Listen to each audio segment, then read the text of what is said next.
Welcome back everyone to another episode of the Fields of the Future speaker series.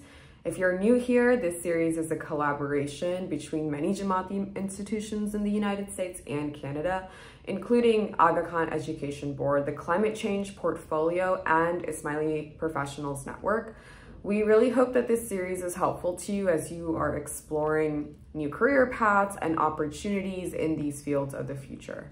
So my name is Kashif Momin, and I will be your moderator for today's Fields of the Future speaker series, which is going to explore food security and agricultural tech. To share a little bit about me, I work at Hilton, which is the global hospitality and hotel company, in its procurement department. My role is focused on ensuring that all of the goods and services that hotels need on a daily basis are purchased responsibly, ethically, and sustainably. So this ranges from food to the bath amenities in the hotel room, to the furniture, the flooring, any goods and services that a hotel needs. So before working in corporate sustainability, I was in the nonprofit sector, focusing on issues at the intersection of human health and the environment, notably issues on air pollution and toxic chemicals. That's a little bit about me. I'm very excited to be here today to introduce you all to our speaker for today, who is Mywish Maredia. So Mywish is a professor of development economics in the Department of Agricultural, Food, and Resource Economics at Michigan State University and the interim co-director of the department's food security group. Her research has focused on food security policies, agricultural technology adoption, and the economics of agricultural science and technology. She has extensive experience working with development projects in Africa, Latin America, and Asia on a wide range of topics, including food system transformation, its impact on poverty, food security and nutrition, and application and adoption of innovative technologies for agricultural and rural development. Mywish has worked as a consultant with many international organizations, served as a director of the Feed the Future Innovation Lab for Food Security Policy, and as a member of the Standing Panel on Impact Assessment of the CGIAR Science Council. She holds bachelor's and master's degrees in economics from the University of Bombay and a PhD in agricultural economics from Michigan State University. So without further ado, Mywish is going to speak to us about her career and career path and how this field is going to evolve in the future. So over to you, Mywish. Great.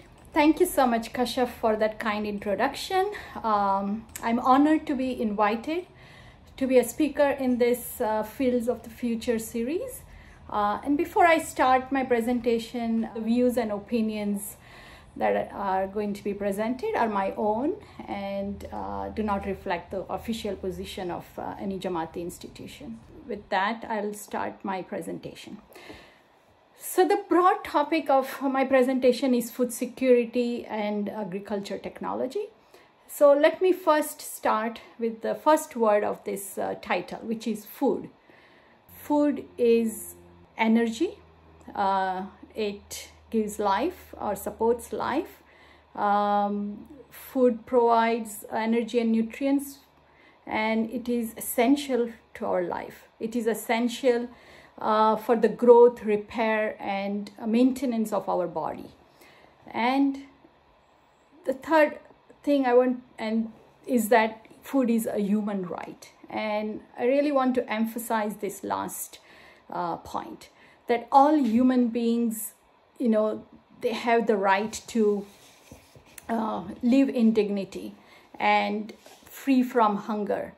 And this is in a way a basic human right to live free from hunger, food insecurity, and malnutrition.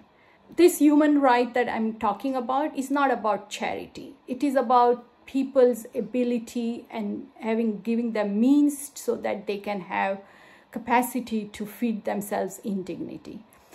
I bet this morning you all, when you got up, had something to eat. Or before you retire for the day, you will have something to eat, correct?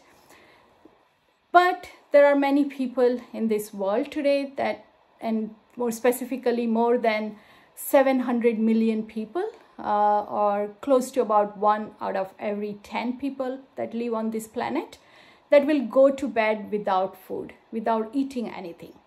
And not because this is their choice. This is because they lack the means and capacity to feed themselves in dignity. And for decades, the United Nations FAO has used this indicator of undernourishment, which in this graph, it shows how prevalent that undernourishment is in the world, where sort of the countries that are in yellow, orange, and burgundy color have the most highest prevalence of undernourishment. And as you can see, most of them are, countries that are in developing parts of the world. And even within these countries, most of that undernourishment is in the rural areas of these countries. 2022, about 9.2% of our world's population was undernourished. Now, what undernourishment means is that our daily caloric consumption of a person is not met, which is necessary for survival. Many people die on a daily basis because of starvation. And in addition, many more millions suffer from inadequate micronutrients, which is often called hidden hunger. And it refers to inadequate intake of calories, micronutrients, and proteins.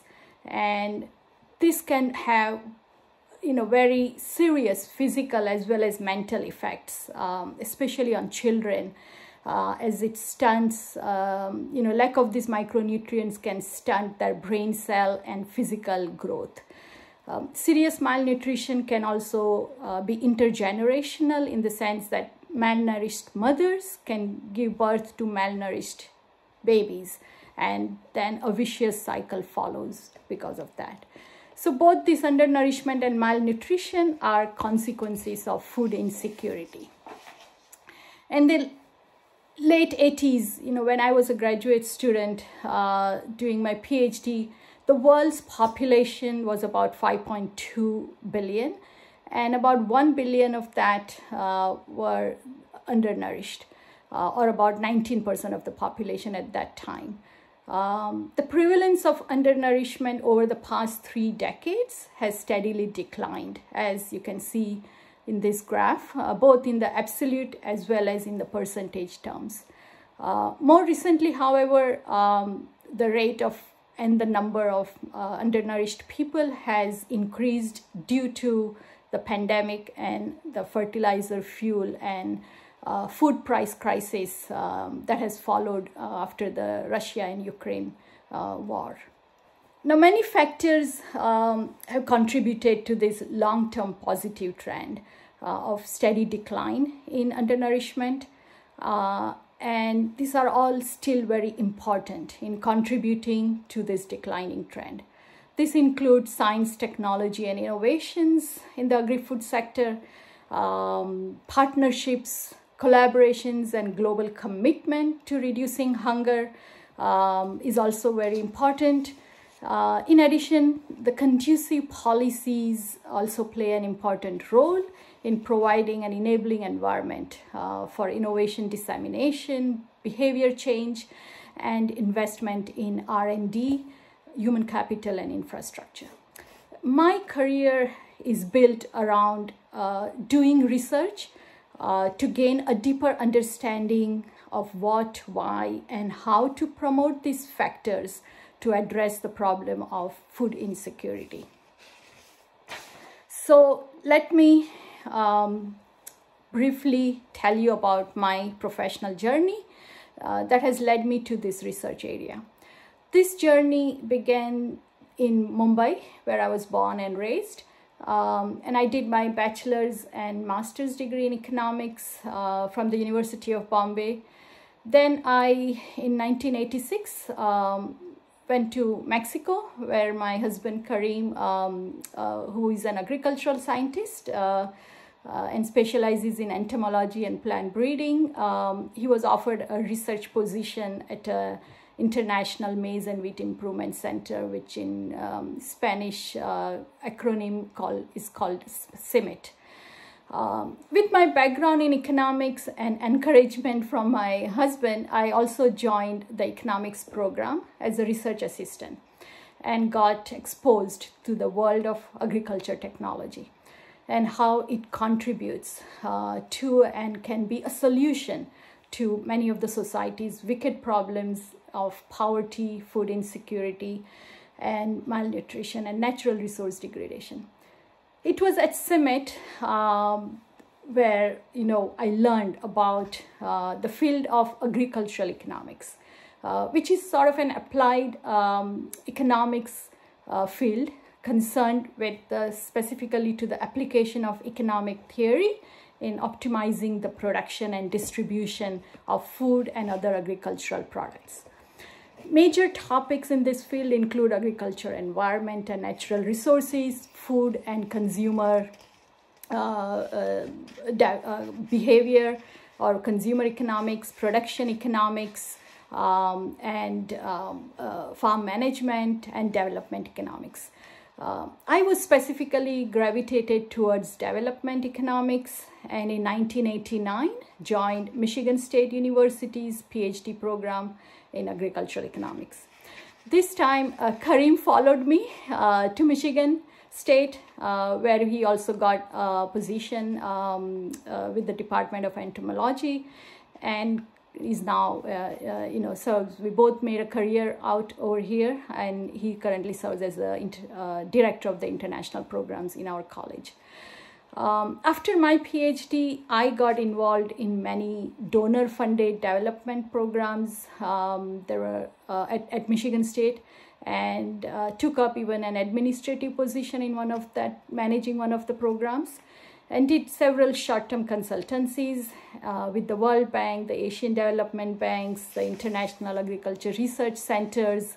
And then finally in 2008, I joined the Department of Agriculture, Food and Resource Economics at MSU as a research faculty. So in my current role as a professor in international development, I mentor students and do research in many parts of Asia, Africa, and Latin America. My research is broadly concerned with the improvement of living conditions in low-income countries and the improvement of economic performance. My research interests span from gaining an understanding of agriculture's role in economic development, economic growth, and structural transformation, to the food systems of developing economies and the linkages between agriculture and nutrition, women empowerment, and the ways in which agriculture interacts with other domains such as the natural environment. So as a global community, under the leadership of the United Nations, the world has set to achieve a collection of 17 interlinked objectives designed to serve as a shared blueprint for peace and prosperity for people and the planet. These 17 objectives are called Sustainable Development Goals, or SDGs. Since you cannot build peace on empty stomachs, zero hunger by 2030 is the #1 goal that you can see up on the left-hand side. And my research particularly cuts across themes that contribute to several of these SDGs that I have circled here. So let's dive deep into the first part of my topic, which is food security. What does food security mean? Over time, the definition, sort of the technical definition of food security has changed, and it reflects sort of the emerging and evolving thinking on this concept of food security. So in 1986, the highly influential World Bank report, in 1970, 70s, this concept, when it originated, it was mostly focused on sort of the supply side.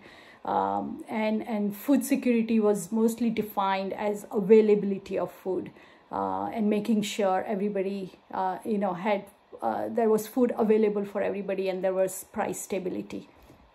In 1980s, with the influential World Bank report called Poverty and Hunger, the focus changed on sort of the temporal dynamics of food insecurity. It introduced the widely accepted distinction between chronic food insecurity and which comes from the problems of structural poverty and low incomes of people, and the transitory food insecurity, which involves periods of intensified pressure caused by natural disasters or economic collapse or conflict. Food security is now recognized as a significant concern spanning a spectrum from individuals to the global level. And the point on access was broadened to incorporate food safety, micronutrient requirements for an active and healthy life. So in this definition, there is also a new emphasis on consumption, the ability to acquire food, food safety, and sort of the demand side of the issues on access by vulnerable people. So the core concept of food security implies access to healthy food and optimal nutrition for all.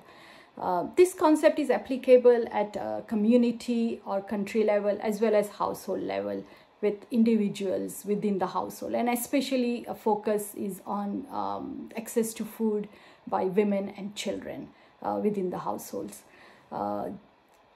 The concept of food security also includes the presence of following characteristics like enough food, good food with desirable taste, and healthy food and culturally appropriate food for that people are familiar and feel comfortable eating. Now, the flip side of this concept is food insecurity, which refers to a lack of access to enough food, enough good, healthy, and culturally appropriate food. A person is food insecure when they lack regular access to enough safe and nutritious food for normal growth and development. This may be due to unavailability of food, or it could be lack of resources to obtain food. Food insecurity can be experienced at different levels of severity. And FAO, the Food and Agriculture Organization of United Nations, they measure food insecurity using this scale called Food Insecurity Experience Scale, which is shown in this illustration. Depending on where a person falls in this spectrum of uncertainty regarding the ability to obtain food, to not having food for a day or two, a person can be experiencing mild, moderate, or severe food insecurity, as shown in this green, light orange, and the dark orange parts of this spectrum from left to right. So earlier I mentioned that more than 700 million people suffer from hunger. However, people may not be hungry all the times, in the sense that they may not be suffering physical discomfort caused by severe lack of dietary energy, but they may still be food insecure.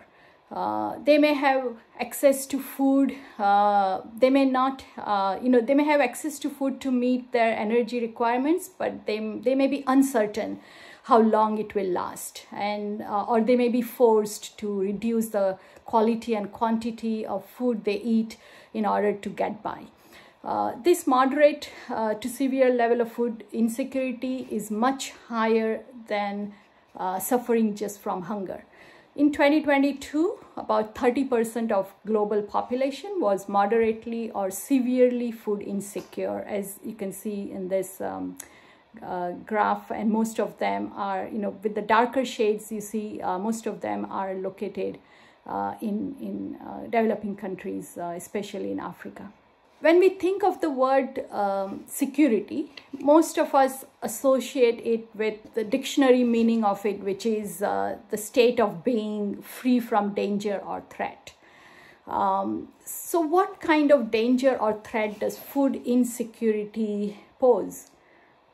Food is a security concern because the lack of food security can have following dire consequences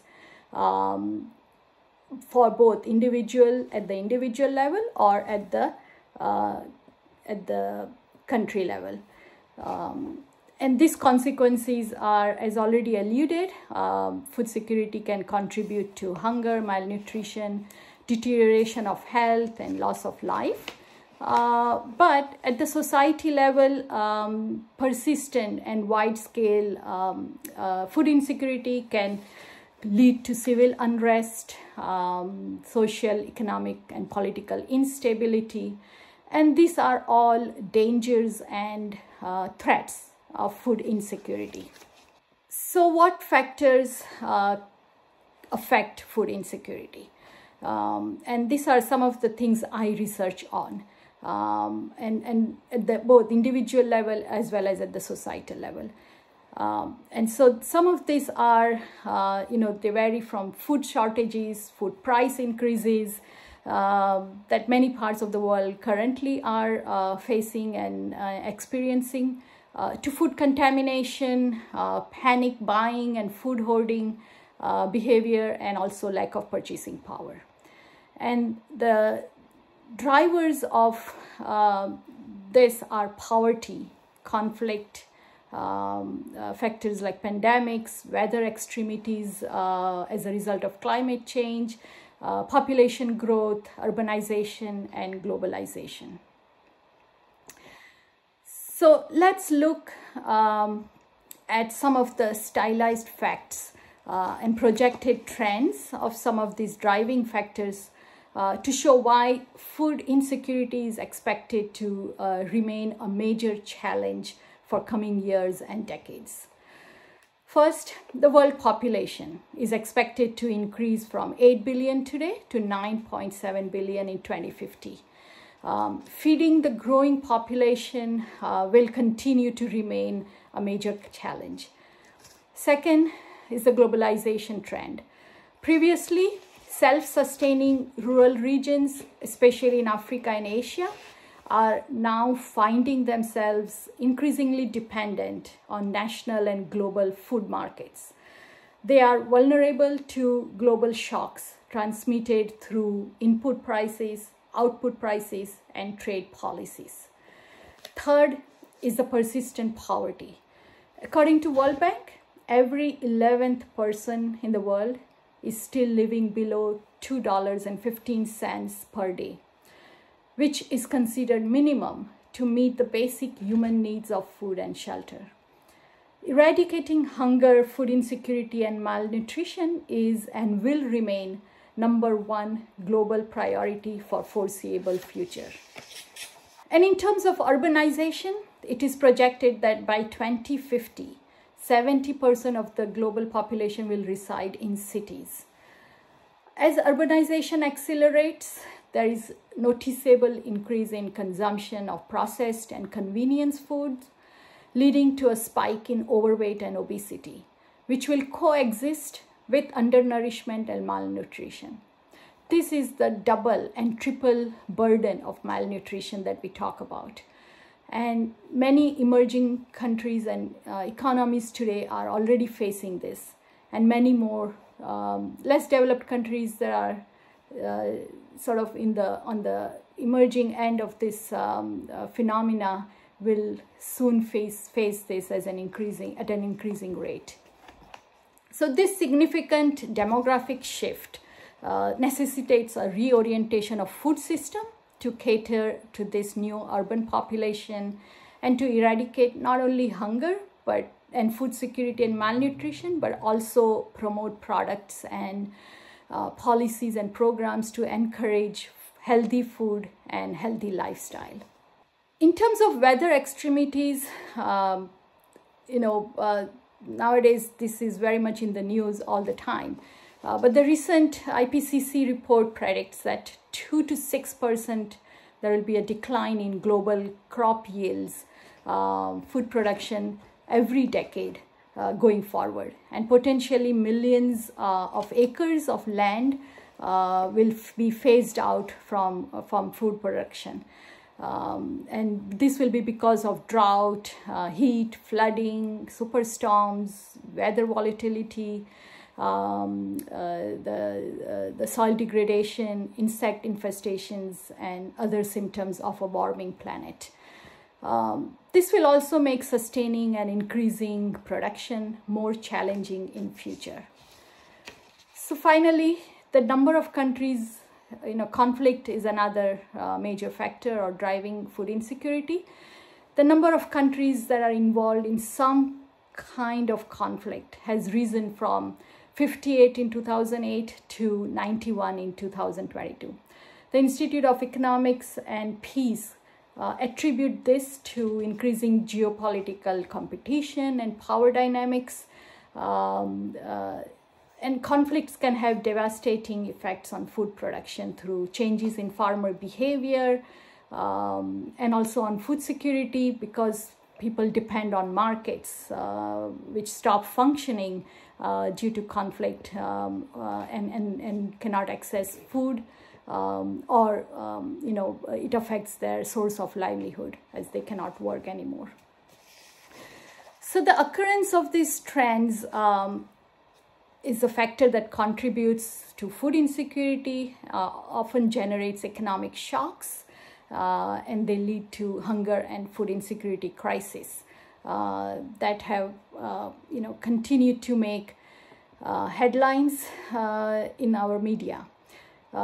These are not only headlines in developing countries, but also closer to home in the USA and places where we live, like Texas and New York. According to US Department of Agriculture, more than 34 million people, including 9 million children in the United States, are food insecure. So this is not only a problem of developing countries, but also of industrialized countries like USA. Now, for developing practical and actionable agenda to promote food security, the development community views this concept as made up of 4 pillars or dimensions, and these are food availability, food access, utilization, and stability. Among this, the food availability, it addresses sort of the supply side of food security issue, and is determined by the level of food production, stock levels, and net trade. Actions oriented to increase in economic and physical accessibility to food, they focus on issues of incomes, expenditure, markets, and prices in achieving the food security objective. Food utilization is commonly understood as the way the body makes the most of various nutrients in the food. Sufficient energy and nutrient intake by individuals are the result of good care and feeding practices, food preparation practices, a diversity of the diet that you take, and then within household how that food is distributed. Combined with good biological utilization of food consumed, this also determines the nutritional status of individuals. Stability refers to stability of the other 3 dimensions over time. Even if your food intake is adequate today, you are still considered to be food insecure if you have inadequate access to food on a regular basis. So for food security objectives to be realized, all these 4 dimensions must be fulfilled simultaneously: availability, access, utilization, stability, and utilization and stability. So generally, when we, think of food security, this concept is intricately linked with agriculture, because agriculture is a sector that produces food and is the largest employer and source of livelihoods for many people in many parts of the world. So achieving food security by 2030, which is one of the SDG goal, will be a major challenge and will remain so throughout the 21st century. Based on the progress made to date, it doesn't look like we will achieve that goal by 2030. Certain scientific and technical applications may play a role in addressing the various aspects of food security. Let's look at examples of science, technology, innovations across the 4 dimensions of food security next. Just to give you a flavor of the diversity of science, technology, and innovations out there and are available as potential solutions, I'll sort of highlight a few of them. And the first one is, improved crop varieties. Using genetic engineering and plant breeding tools and methods, scientists and researchers have plant varieties that can be resistant to biotic stresses like pests and diseases and abiotic stresses caused by weather fluctuations and extremities. The lack of, similar to soil, water is a very important ingredient to agriculture. It's a critical input to improve crop productivity. Approximately 70% of global freshwater supply is devoted to agriculture. So many farmers, do not have access to water for agriculture because either they lack physical water sources, or there is a physical water scarcity, or there is an economic water scarcity. In response to such challenge, the low cost and affordable drills to drill more water, renewable energy powered pumps, drip irrigation, conservation agriculture practices, and technologies for desalinization and improved water efficiency, and can promote potentially can make water more available for food production. Some of the optimization challenges faced by agriculture also require precise integration and scheduling of inputs, and agriculture is thus becoming more data intensive and data dependent. The use of satellite imaging, drones, robotics, big data, and farm management software and applications are examples of science, technology, innovations that are applied to increase farm output as well as farmer profitability. And with urbanization, innovations like indoor farming, vertical farming, and hydroponics are also becoming quite important and popular. A key aspect of accessing food is minimizing food loss during production, storage, and transportation. And so there are also many number of solutions to how to address this problem of increasing food access. Similarly, the science, technology, and innovations are also playing an important role in making sure the food is of high nutritional, has high nutrients, and micronutrient deficiencies that many parts of the world people are suffering can be incorporated. Those vitamins and minerals can be incorporated as part of the food. So a lot of research and technology are also devoted to that. Moving on then to what all this means. The key, with millions of people worldwide suffering from insufficient calories and nutrients, and billions of people suffering from insufficient nutrients, even though they may have sufficient calories. The problem of undernourishment and malnutrition is global and huge. The sustainable food systems to deliver food insecurity and nutrition for all in a way that the economic, social, and environmental sustainability is maintained, will remain a huge challenge as well as an opportunity. So in summary, all the listed technologies and examples of how science and technology can be incorporated to address the food security problem. So now let's look at some of the opportunities that this sector provides. If you are a student and thinking of pursuing higher education in this field, these are some of the examples of traditional fields of study related to agriculture and food. Many academic departments and in colleges and universities around the world offer this kind of degree programs. And for example, my university, Michigan State, we offer degrees in most of these fields. In terms of career opportunities, there is scope for both jobs and entrepreneurship in the private sector, as well as employment opportunities with the public and NGO sectors. In this slide, I have listed examples of opportunities in the private sector. This include farming, business-based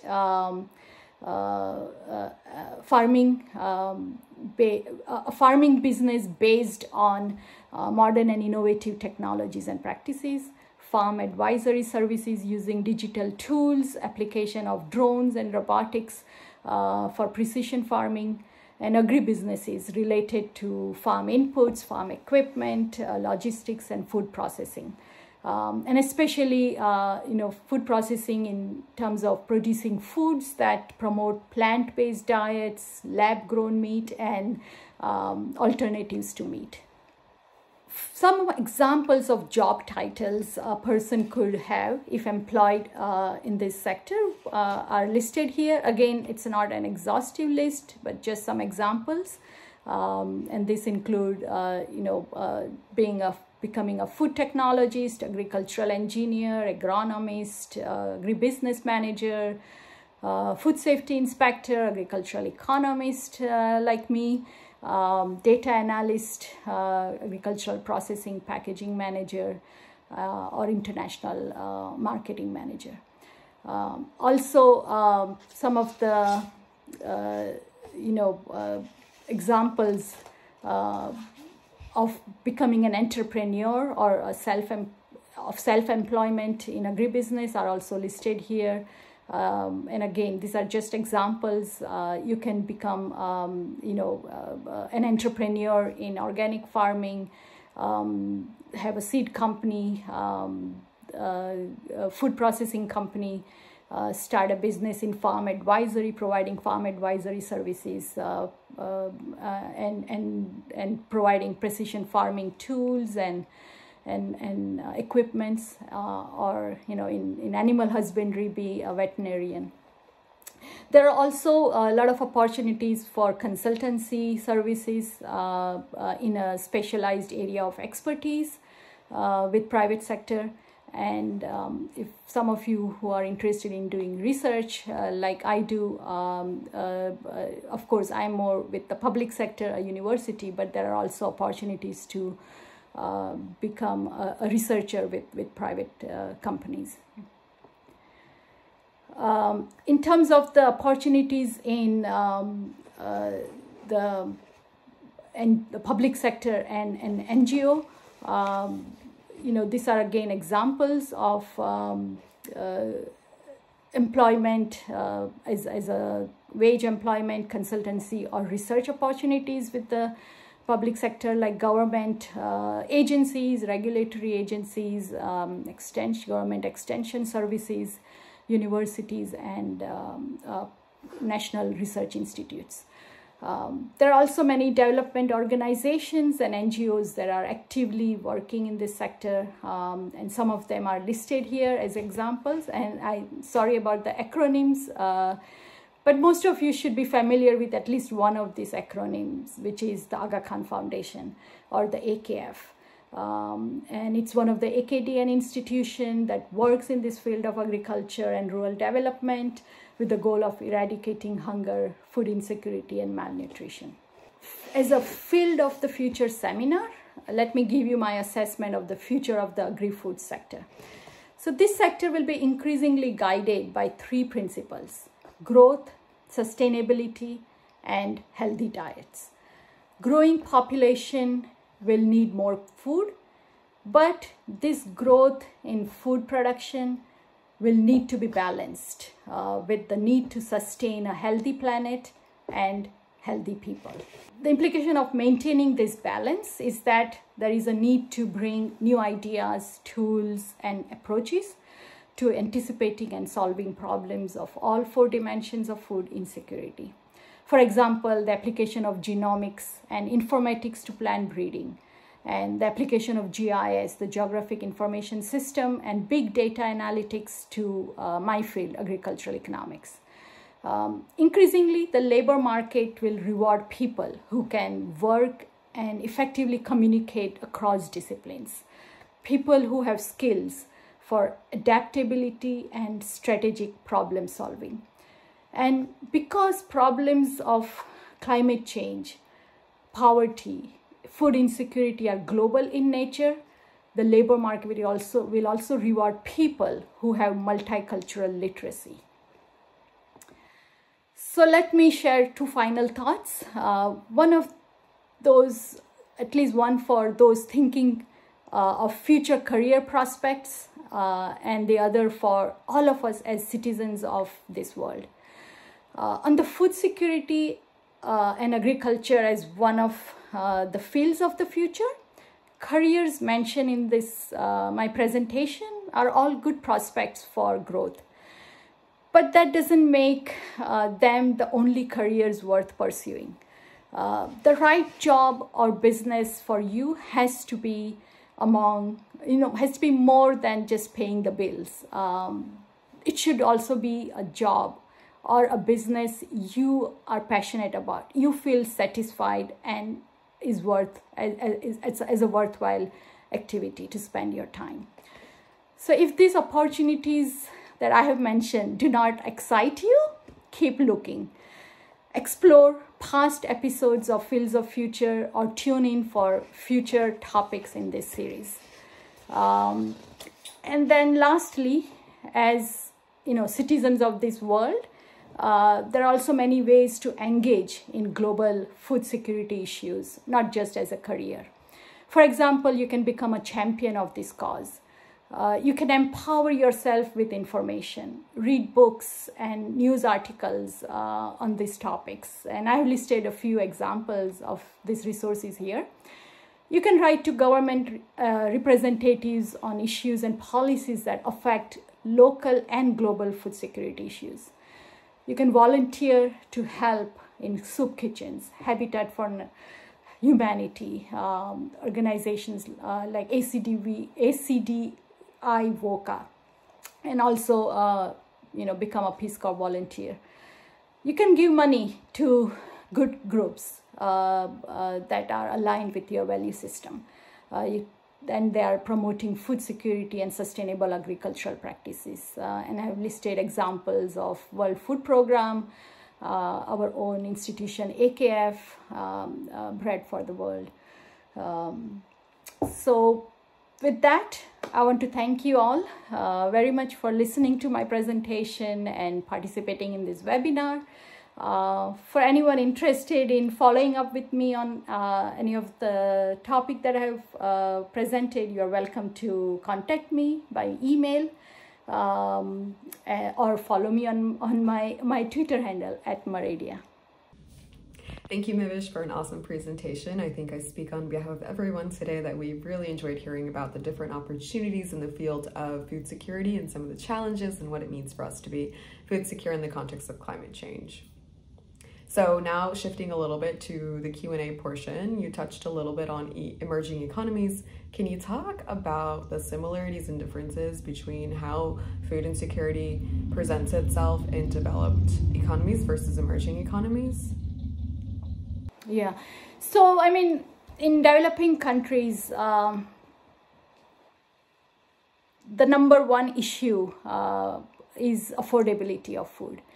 So we try to promote healthy and nutritious food because that's the way to address the malnutrition problem. I have worked with a project in Kenya where that project was promoting small SMEs, the small and medium enterprises that produce and process food targeted to low-income consumers. So nowadays, I mean, we just go to supermarket and buy food. But in many of these developing parts of the world, people access food from local stores or vegetable sellers on the street or a small kiosk while you are walking on the street. They cannot go to supermarket and buy food because it's not affordable. They cannot, it's too costly, high price for them to go and buy. Even though it's available in the supermarket, they cannot afford it. So our project was, we were trying to see how we can promote through these small and medium enterprises availability of nutritious food. What we found is that even though that food was made available at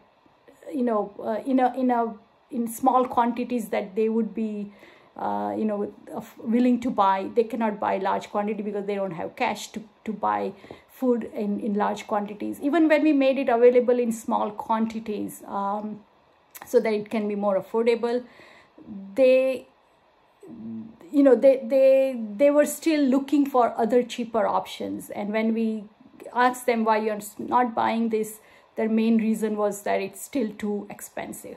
So to me, that number one reason and factor in developing countries is just food is so expensive. People spend almost 60-70% of their budget on procuring food and buying food, and so they're very, very sensitive to the price of food. And that is a difference between where we live today in developed country like USA, where our food is maybe 5-10% of our expenditure or the income that we spend on food, versus 60-70% of the income of poor people in developing countries goes on buying food. So just price sensitivity. That's really interesting. One of the first ways I got into the field of sustainability was by learning about food deserts, which is the idea that people live in communities without access to healthy and nutritious food and organic food, or grocery stores where they can find nutritious food. So what is your take on organic food, GMO foods, and what role do these foods play in the conversation on food security and the future of our food? I guess, I mean, I'm mostly talking about U.S. food sector. Today when you go to the grocery store, I don't think any of those, at least the fresh produce, are GMO. They are all non-GMOs. But there are organic options that are available. It also boils down, as you said, there are many people, even in our country, USA, where people are poor and cannot afford good quality food. Yes, they can afford food. They can go to, just buy processed food, or go to McDonald's and buy a burger. They will eat food, but not nutritious food. And nutritious food is costlier, on a per unit basis or per calorie basis than the processed food or less nutritious food. So this is a very much also a issue that we all face here in this country, where food is abundant, it's available, but not everybody can afford healthy, nutritious food. Especially, the same product, if it is organic, will cost higher than if it was made, not organic, or at least labeled not organic. And so I think many of these issues I study in developing country context are also very relevant and applicable to our society here. So I noticed that this theme of price being a limiting factor for a lot of folks when it comes to purchasing nutritious food. So how do we address that? What are some solutions that you're seeing out there that really encourage and incentivize people to purchase good, healthy, nutritious food? So you mean there are always, things you can do on the demand side and things you can do on the supply side. From the supply side, I think we need to, this particular SME that we were working with, maybe there are ways an NGO or public sector can help, subsidize some of the way their production, and so that the per unit price is lower, and they can still make profit. Correct? They won't be able to just lower the price so that people can afford. If they cannot make profit, they will be going out of business. So somehow you have to have ways to maybe alleviate some of their constraints in the supply chain that are making food, the ingredients and inputs more expensive, that ultimately then makes the food more expensive, or directly supporting them in some of their processing method technologies, and giving them access to the market, whatever ways. Lowering the cost of production would be one of the ways of reducing the price of the product. On the demand side, again, number one constraint is low income. So, increasing, giving more opportunities to people to earn a decent living, and giving them more income opportunities so that they can increase their, purchasing power to be able to go and afford and buy quality and nutritious food. Also, there is sometimes you may have income but not information and knowledge. So knowledge could be a constraint, and so promoting educational programs to increase awareness on what is nutritious food, what is not nutritious food, and making them, giving them incentives, maybe coupons to promote the consumption or eating of healthy foods could be, ways in which on the demand side you could increase more awareness among consumers on the healthiness of food, and also increasing their income opportunities so they can afford food that are available in the market. So those are some really comprehensive answers. That's great. I want to switch now to talking about careers in this field, and I want to start thinking about skills. I'm curious, what would you say are some of those skills that are, really critical in this field? You are an economist, you conduct research, and you're also a consultant. So you have a variety of skill sets, but which do you feel have been most relevant to you in your professional career? You said I am a researcher, and that comes with the territory of being a faculty member in an academic setting, and I don't think everybody should be aspiring to just be in academics and doing research. But if people do have that kind of an aspiration, I can tell you, what I think are needed skills to pursue a career in research. One would be, you need to, in order to get involved in research, just bachelor's degree will not be enough. You have to have at least a master's, and if you want to be in academia, a PhD degree. And in the field that I'm involved, which is applied economics, you need to have interest in quantitative methods, statistics, econometrics, data analysis. If you are good in analysis of data, and in using statistical packages and methods, then those are some of the sort of nowadays the requirement to do research in our field. The other big skill set that I think is often not sort of thought about or mentioned is the skill of communication. We do research, but we need to also make sure the results of those research are communicated to the policymakers, communicated to stakeholders, and people who will ultimately benefit from that. So how do you translate your research into practical, actionable solutions?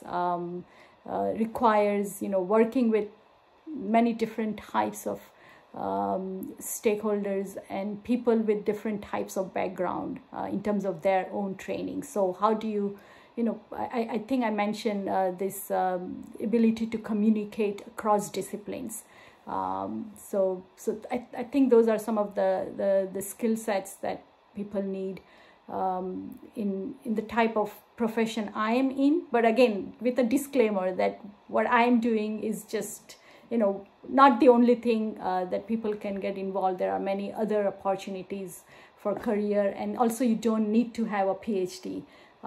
You can be doing many of the things I have mentioned with just bachelor's degree or master's degree. Definitely, yeah. I think a lot of people might feel apprehensive about the long educational route, so definitely not for everyone. So let's talk about that. Let's talk about, business opportunities that don't require a lot of education to get involved. What interaction have you had with the private sector? And, there's been a lot of emerging business interest and investment in things like alternative meats and aquaponics and hydroponics. So any thoughts to share on these markets and sort of the business relevance of these markets and opportunities in these markets?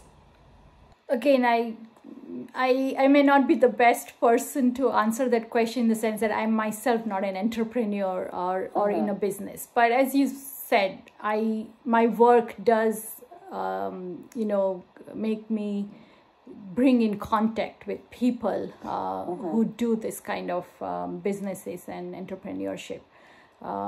Again, my experience has been more in developing countries, given the type of research I do, rather than in developed countries. But I think many of the opportunities that are available in developed countries could also be made available here, but at a larger scale, correct? Things are all, there are smallholder farmers, and so the problems and constraints and that they face are very different than the farm and agriculture and food industry here in the Western world. The solutions that I have seen private sector apply in developing countries are very innovative for that context, but sometimes you can even learn from those and bring them up here, and also vice versa. Some of the solutions we see here could be applied there. So in terms of at least developing country context, the how to increase food production using less land is sort of the number one challenge, and public sector, private sector, everybody's thinking of doing that, especially with urbanization. You want to be closer to cities, and the value of land is much higher as you get closer to cities, and so you want to get the maximum out of small land you can afford to buy closer to cities. So some of the things you just mentioned, vertical farming, hydroponics, aquaponics, they utilize other resources more intensively and in place of land to produce the food and deliver them to the market, which is in the urban areas. So a lot of opportunities there I see in at least developing country context, but could also come and be applied here in Western world. The other big thing is this ICTs, the information and communication technologies, and the use of that in providing advisory services or information to farmers so that they can make decisions with, which are not just based on their whims and fancies, but are informed by empirical evidence and data. And so in this context, I have seen even in developing countries, entrepreneurs that have come up with ways of digital platforms to provide subscription-based services to farmers and sharing advice and information.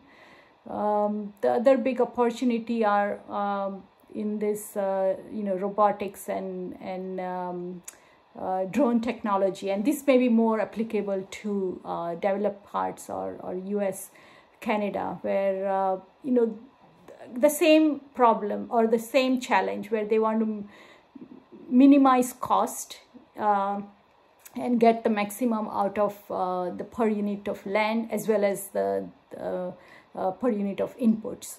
And this means you have to be very precise in the timing of when you apply the input, the quantity that you apply as part of the food production process. And all this requires information and data, and can be to generate that data and information and then apply that to inform your decisions on how much inputs to put, how much fertilizer, when to irrigate your field. You will need these technologies of drones circling around your property to monitor and see when things are needed. Robotics do the same, and also application of softwares and tools that help you make such decisions. So big opportunity if you are into IT field to sort of have applied that knowledge and tools and techniques to the farm industry. That's great. I know we are close to the end of our time today, but I just have a couple more questions for you. So in your research or in your consulting work, what have you interacted with folks in the healthcare industry, and what has that looked like? What role do they play when it comes to food security? No, thanks. So in terms of health professionals, food and, food contributes to your health, correct? So it's very much linked to a person's health. I have not specifically worked with health professionals, but I have worked with closely related field called nutrition and nutritionist. The main focus has been on the agricultural interventions that we do. How does that impact or affect the nutrition of people, not just in terms of increased food quantity, but quality. And this is where, as I mentioned in my presentation, it's food security is now not just about quantity of food, it's about quality, the micronutrients, the nutritional value of the food you eat. And for all this thing, we have to work closely with nutritionists to help us better understand what type of micronutrients a given community is lacking and should need to be promoted, what type of diversity in the agriculture we need to be promoting to make sure the people, the farm community, as well as the urban areas in the region have access to this different diversity of food, because the best way to meet your to meet the nutritional needs for your body is to eat a diverse food. And so in promoting types of crops the farmer should grow, what type of crops and commodities, and biofortification strategy or just fortification strategy we need to promote. We work very closely with the nutritionist and that community. All right, my last question for you. Is there anything you wish I'd asked? Any final words for our audience here today? Yeah, I think I just wanted to thank the organizers, AKEB, for inviting me to be on the speaker series. I think as a final thought or word, I would just say, follow your passion. That's the main ingredient in building a career. And, network with people, talk to people who may be in other types of fields that you may not have even thought about. So listen to this series and come in, just expose yourself to as many fields as possible as you're thinking of the next move in your education or career. That's great advice. I think the easiest way to get involved is to talk to people who are experts in the fields, and to find resources, books, and podcasts on these topics. So thank you for being that expert, Mywish, today, and for sharing your expertise. And just a thank you to the audience too for joining and for participating in your engagement. Hope everyone has a wonderful day.